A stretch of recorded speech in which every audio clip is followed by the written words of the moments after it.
여러분, 지금 당신의 가슴에는 수십 년 된 독화살이 깊숙이 박혀 있습니다. 화살촉에 묻은 치명적인 독은 지금 이 순간에도 당신의 혈관을 타고 온몸으로 퍼져나가고 있습니다. 그런데 당신은 그 화살을 뽑을 생각은 하지 않고 그저 고통에 신음하며 이렇게 울부짖습니다. 이 화살을 누가 쐈지? 나를 왜 쐈지? 그놈을 찾아내서 똑같이 갚아줘야 하는데. 여러분, 부처님께서는 일찍이 이런 어리석음을 경고하셨습니다. 독화살을 맞은 사람이 그 화살을 누가 쐈는지, 화살의 깃은 무엇으로 만들었는지 따지다가는 화살을 뽑기도 전에 죽고 만다. 지금 여러분의 인생이 바로 이렇습니다. 나에게 상처 준 형제, 배신한 친구, 돈 떼먹고 도망간 인연. 그들을 원망하고 증오하며 보낸 그 수만 시간이 실은 그들이 쏜 화살보다 훨씬 더 치명적인 독이 되어 당신의 노년을 갈기갈기 찢어놓고 있다는 사실을 알고 계십니까? 오늘 이 영상 끝까지 보지 않으셔도 좋습니다. 하지만 지금 이 독화살을 뽑지 않는다면 당신은 평생 그 미운 사람들을 등에 업고 지옥 같은 마음으로 무덤까지 가게 될 것입니다. 오늘 저는 부처님의 지혜를 빌려 여러분의 가슴에 박힌 그 지독한 관계의 독화살을 단번에 뽑아드리는 법을 말씀드리겠습니다. 부처님께서는 말씀하셨습니다. 미워하는 마음을 품는 것은 뜨거운 숯덩이를 상대에게 던지려고 내 손에 쥐고 있는 것과 같다. 결국 화상을 입는 것은 나 자신뿐이다. 지금 여러분의 손바닥을 가만히 들여다보십시오. 남을 미워하고 원망하느라 당신의 영혼은 이미 까맣게 타버렸습니다. 정작 당신이 던지려던 그 사람은 당신의 손이 타들어가는지조차 모른 채 발뻗고 잘 짜고 있습니다. 이 얼마나 억울하고 어리석은 일입니까? 우리는 흔히 용서를 상대방을 위한 시혜라고 생각합니다. 하지만 아닙니다. 용서는 상대방을 해방해 주는 것이 아니라 나 자신을 고통의 감옥에서 석방하는 일입니다. 부처님께서는 원한으로 갚을 수 없다. 오직 자비만이 원한을 잠재울 수 있다고 하셨습니다. 여기서 자비란 거창한 사랑이 아닙니다. 내 마음이라는 소중한 궁전에 더 이상 그 미운 사람을 살게 하지 않는 결단입니다. 여러분, 이제 그 사람을 당신의 마음에서 방생해 주십시오. 산속에 새를 놓아주듯 내 마음 속에 가두어 둔 미운 인연들을 허공으로 날려보내십시오. 그것이 진정한 관계의 정리입니다. 나는 이제 너를 미워하는 일조차 그만두겠다. 너라는 존재를 내 인생의 장부에서 삭제하겠다. 이렇게 선언하십시오. 어느 날 한 노인이 고통스러운 표정으로 이름난 스님을 찾아와 물었습니다. 스님, 수십 년 전 저를 배신한 동생이 아직도 너무 밉습니다. 잠을 자려 해도 분통이 터져 눈이 떠집니다. 죽기 전에는 꼭 그놈의 사과를 받아야겠는데 어떡하면 좋습니까? 스님은 아무 말 없이 찻잔에 차를 붓기 시작했습니다. 찻잔이 가득 찼는데도 스님은 멈추지 않았습니다. 차가 넘쳐 노인의 옷을 적시자 노인이 깜짝 놀라 소리쳤습니다. 스님, 잔이 넘치지 않습니까? 그제야 스님이 노인을 바라보며 말씀하셨습니다. 넘치는 것을 멈추려면 붓는 것을 멈춰야 합니다. 사과를 받으려는 마음, 복수하려는 마음도 결국 집착입니다. 그 집착의 물잔을 이제 그만 내려놓으십시오. 그렇습니다. 상대방이 변하기를 기다리지 마십시오. 상대가 무릎 꿇고 빌기를 기다리는 동안 여러분의 귀한 노년은 다 지나가 버립니다. 남의 허물을 보지 마라. 오직 내 마음이 깨어 있는지만 살펴라. 하신 부처님 말씀처럼 이제는 타인의 잘못을 따지는 피곤한 일을 멈추고 내 마음의 평화를 선택하십시오. 지금 당장 핸드폰을 열어보십시오.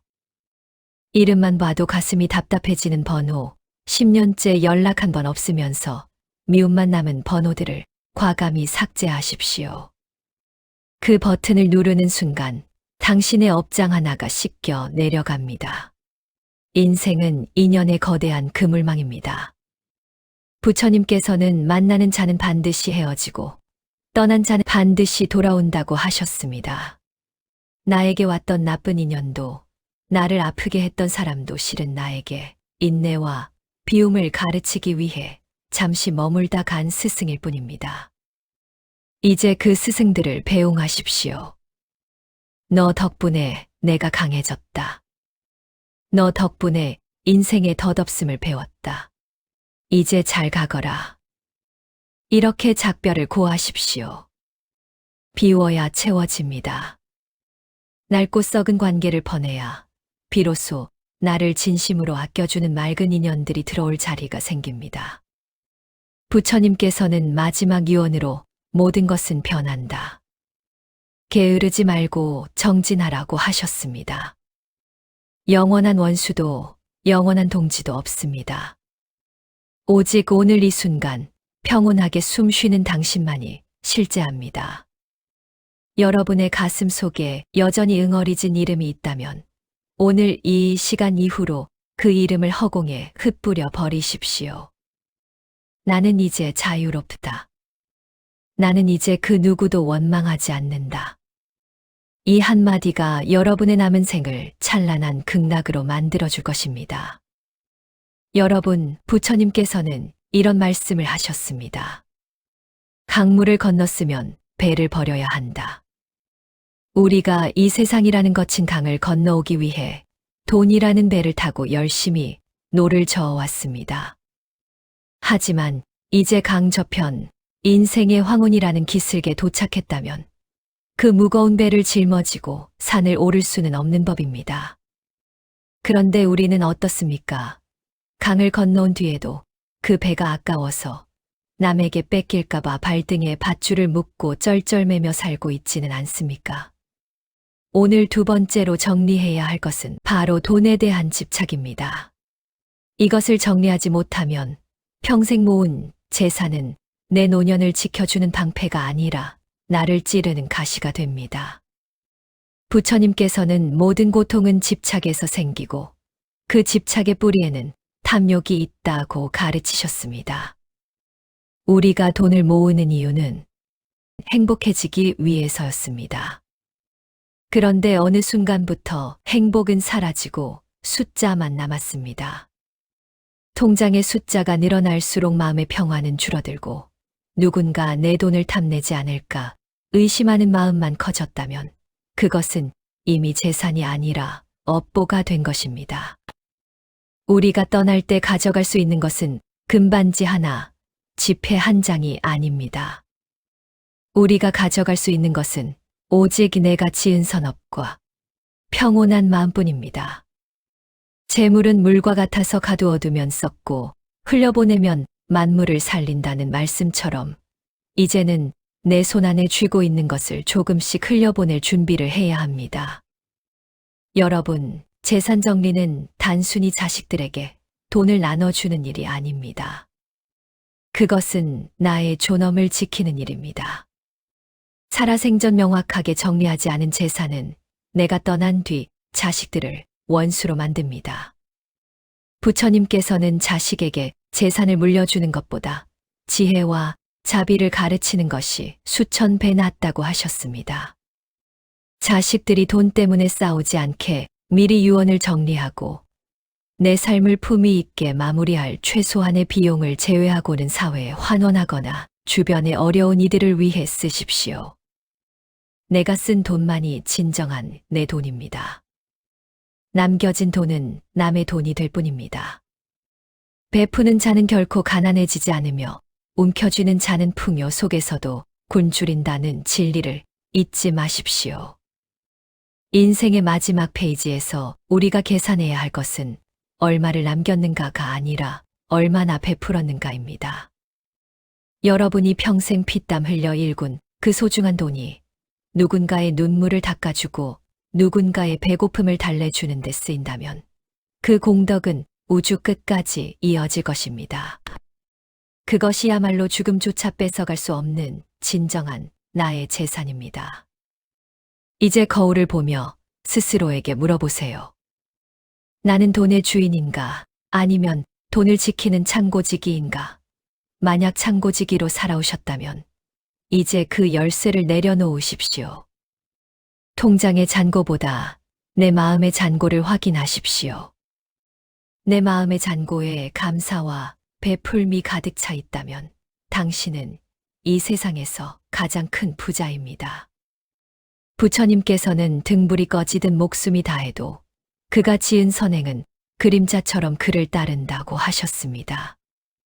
돈에 대한 집착을 정리하는 순간 비로소 죽음의 공포가 사라지고 진정한 자유가 찾아옵니다.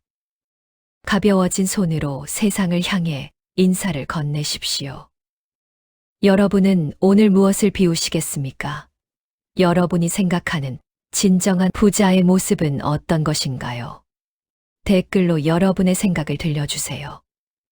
여러분의 한마디가 누군가에게는 큰 깨달음이 될 수 있습니다. 여러분, 내 몸보다 아끼고 내 목숨보다 소중한 존재가 누구입니까? 바로 자식입니다.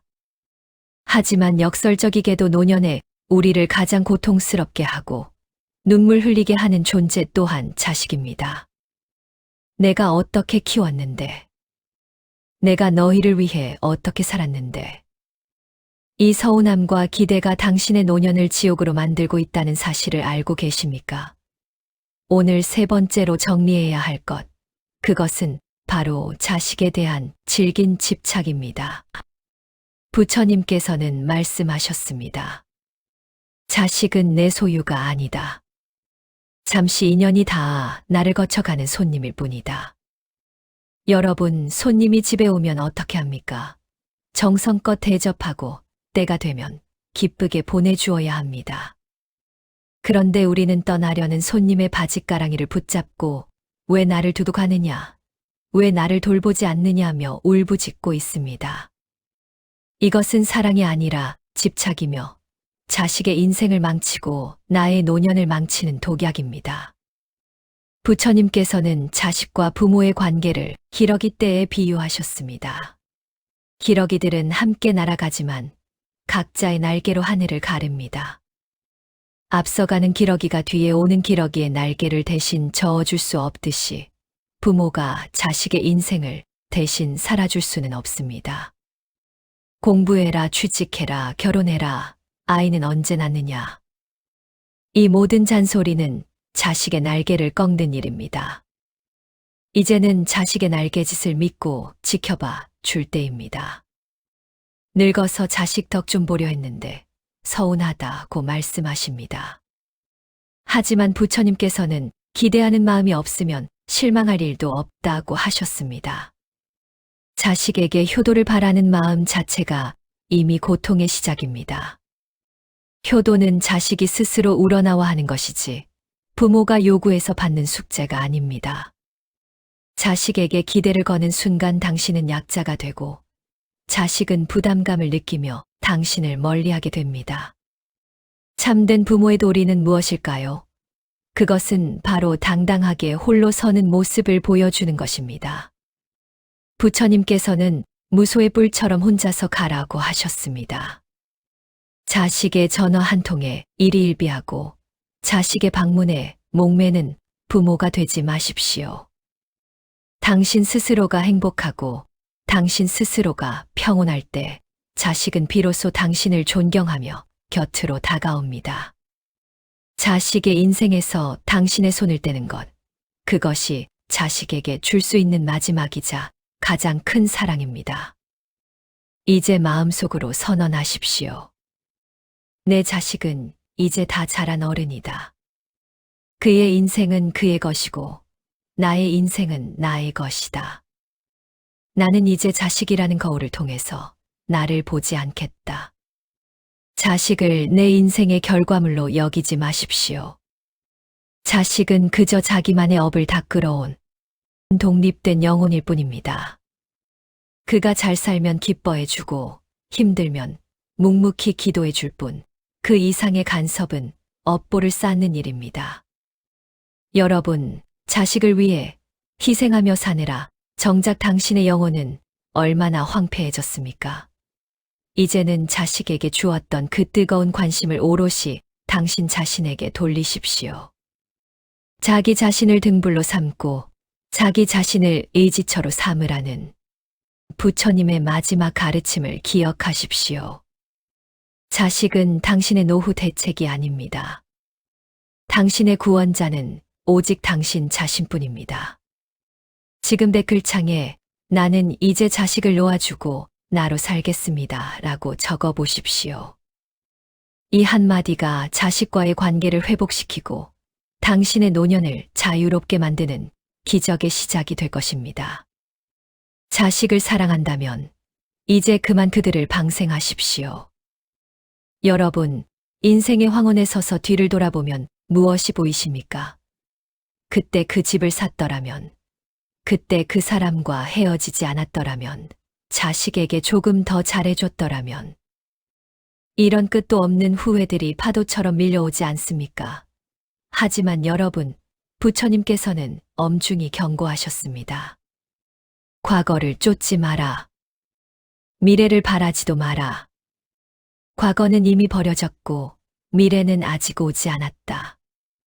우리는 이미 지나가 버린 과거라는 시체에 매달려 오늘이라는 소중한 생명을 갉아먹고 있습니다. 그때 그랬어야 했는데 라는 말은 세상에서 가장 쓸모없는 주문입니다. 부처님께서는 이미 화살을 맞았다면 그 화살을 뽑는데 집중해야지 왜 맞았는지 후회하며 두 번째 화살을 맞는 어리석음을 범하지 마라고 하셨습니다. 후회라는 것은 내 마음 스스로에게 쏘는 두 번째 화살입니다. 첫 번째 상처보다 두 번째 화살인 후회가 당신의 영혼을 더 깊게 썩게 만듭니다. 여러분, 그때의 당신을 가만히 떠올려 보십시오. 그때 당신은 그 상황에서 최선을 다했습니다. 지금의 지혜와 경험을 가지고 과거의 서툰 자신을 꾸짖지 마십시오.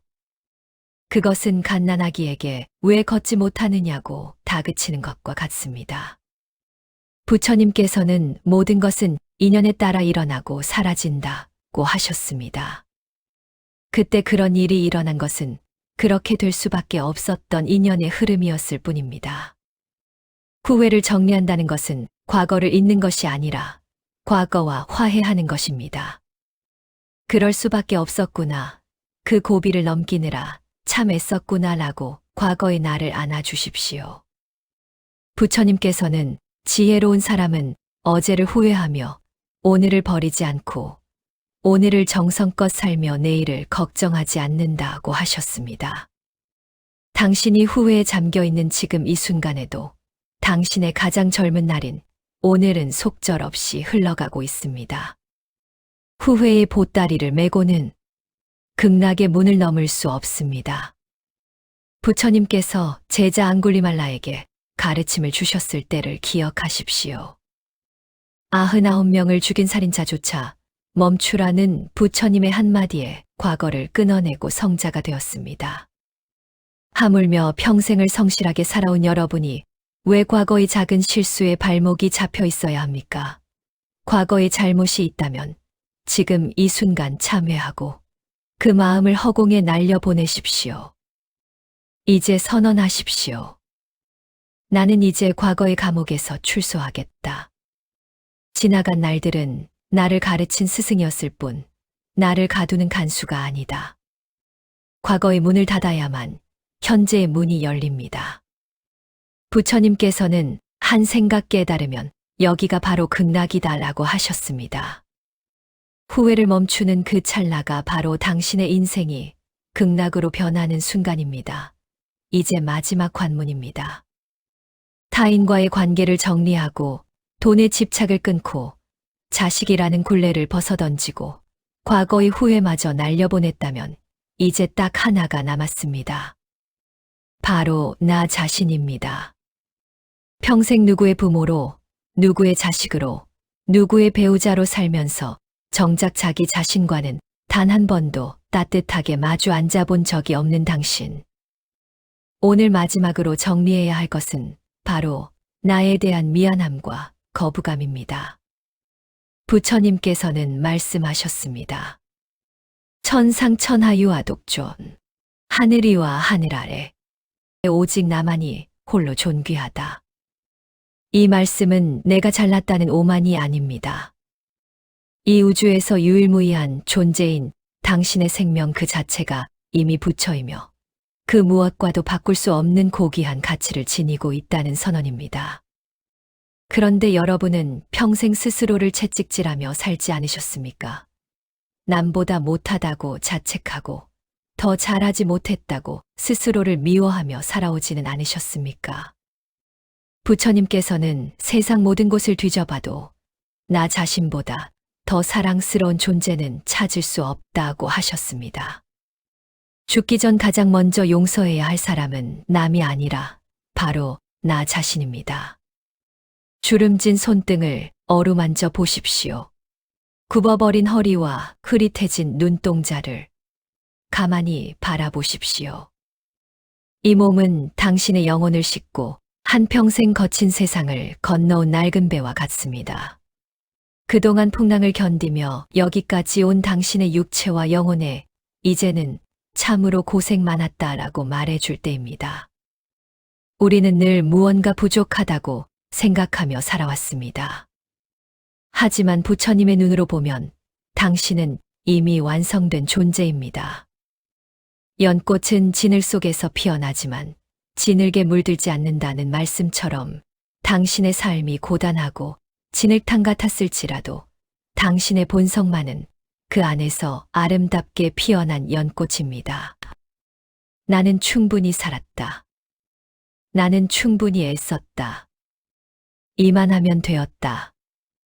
이 한마디 선언이 당신의 모든 업장을 소멸시키고 마지막 순간의 표정을 평온하게 바꿀 것입니다. 임종의 순간 부처님께서는 제자들에게 자신을 등불로 삼고 진리를 등불로 삼으라고 마지막 당부를 하셨습니다. 죽음은 끝이 아닙니다. 무거운 옷을 벗고 본래의 자리로 돌아가는 휴식일 뿐입니다. 나 자신과 화해한 사람은 죽음 앞에서 당당합니다. 미련이 없기에 뒤를 돌아보지 않고 집착이 없기에 발걸음이 가볍습니다. 나를 용서하고 나를 사랑하는 자만이 진정한 자유를 얻어 극락으로 향할 수 있습니다. 이제 거울 속의 나를 향해 인자하게 미소 지어 주십시오. 미안하다, 고맙다, 사랑한다. 이 세 마디면 충분합니다. 평생 밖으로만 향했던 당신의 시선을 이제는 당신 안의 고요한 바다로 돌리십시오. 거기에는 어떤 파도도 어떤 고통도 없는 영원한 평화가 기다리고 있습니다. 부처님께서는 마음이 평온한 자는 삶과 죽음의 두려움에서 벗어난다고 하셨습니다. 오늘 저와 함께 나눈 5가지 정리를 마친 당신은 이제 세상에서 가장 부유하고 가장 강력하며 가장 자유로운 사람입니다. 당신의 남은 생은 이전의 삶과는 비교할 수 없는 찬란한 빛으로 가득 찰 것입니다. 마지막으로 부처님의 말씀을 가슴에 새기며 이 긴 여정을 마칩니다. 집착을 내려놓는 자는 이미 자유를 얻은 사람이다. 그대여, 이제 평온의 길을 걸으십시오. 여러분의 마지막 순간이 석양의 노을보다 아름답기를 진심으로 발언합니다. 부처님의 자비기원